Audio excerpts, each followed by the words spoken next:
গাজীপুর থেকে এক ভাই প্রশ্ন করেছেন অফলাইনে যে যখন আমরা যানবাহনে থাকি, পরিবহনে থাকি, তখন যদি সালাতের সময় হয়ে থাকে সেক্ষেত্রে তিনি সালাত কিভাবে আদায় করবেন? ধন্যবাদ। আমরা আসলে এই সমস্যার অনেকই সম্মুখীন, তবে এখানে দুটো দিক রয়েছে। একটি হচ্ছে ধরুন লোকাল বাস, ট্রেন যেগুলি রয়েছে সেগুলি প্রচণ্ড মানুষ অনেক সময় উঠে যায়। এরকম যদি পরিবেশ পরিস্থিতি হয়, বোধহয় উনি এই জিনিসটাই বোঝাতে চেয়েছেন যে দাঁড়ানোর জায়গা ছাড়া আর বিকল্প কোনো রাস্তা নেই। নামাজ তো রুকু দিতে হয়, সিজদা দিতে হয়। তো এমতো অবস্থায় নামাজের টাইম যদি হয়ে যায় তাহলে উনি চেষ্টা করবেন যে ওনার গন্তব্যস্থানে নেমে নামাজটা আদায় করার। আর যদি মনে করেন যে না, গন্তব্য স্থানে গিয়ে আপনার নামাজ পড়া যাবে না, তাহলে ওনার উচিত ছিল নামাজটা একটা মেজারমেন্ট নিয়ে ওঠার। এই সমস্ত বুদ্ধি বিবেচনা বা এই মেজারমেন্টের উপরেই কিন্তু একজন মুসলিমের জীবন চলা উচিত, নামাজেরটা মাথায় নিয়ে।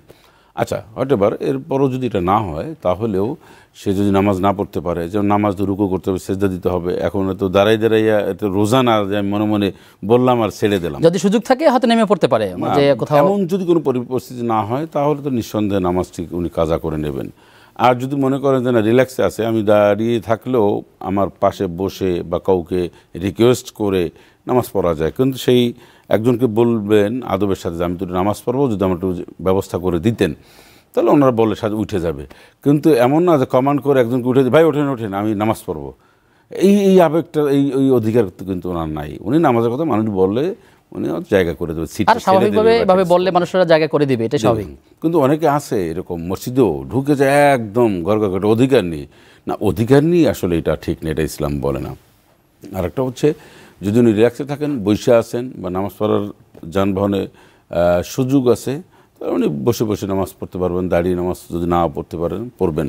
কারণ ইন্না সলাতা কানাত আল মুমিনিনা কিতাবাম মাওকুতা, নিশ্চয়ই নির্দিষ্ট সময় নামাজ পড়া আল্লাহ পাকের পক্ষ থেকে একটি বিধান, একটা হুকুম। এবং মহতারাম, এক্ষেত্রে যদি আমরা তাকে একটা বলতে পারি যে আসলে সফরটা যদি এমন লম্বা হয়, দীর্ঘ হয়, যে সফর পরিমাণ দূরত্ব, সেক্ষেত্রে সফরের হুকুম তার উপরে আসবে। সে চাইলে পরবর্তীতে জমা করার কথা বা সেটা তো আগেও পারবেন, পরেও করতে পারবেন। কোনো মানুষ যদি এইরকম সফরের সময় মনে করেন জোহর আসর আমি একাত্রে পড়ে নিলাম, মাগরিব এশা আমি একাত্রে পড়ে নিলাম, আমি সফর করছি, তা সেটাও ওনার কিন্তু জায়েজ আছে। যদিও আমাদের এই মাসালাটা আমাদের দেশে একটু আমরা কমফোর্ট ফিল করি না এবং আমাদের চর্চা নাই, বাট এইটা বহির্বিশ্বে সবচেয়ে বেশি এটা আমল হয়। জি, আশা করছি আমাদের দর্শক বুঝতে পেরেছেন।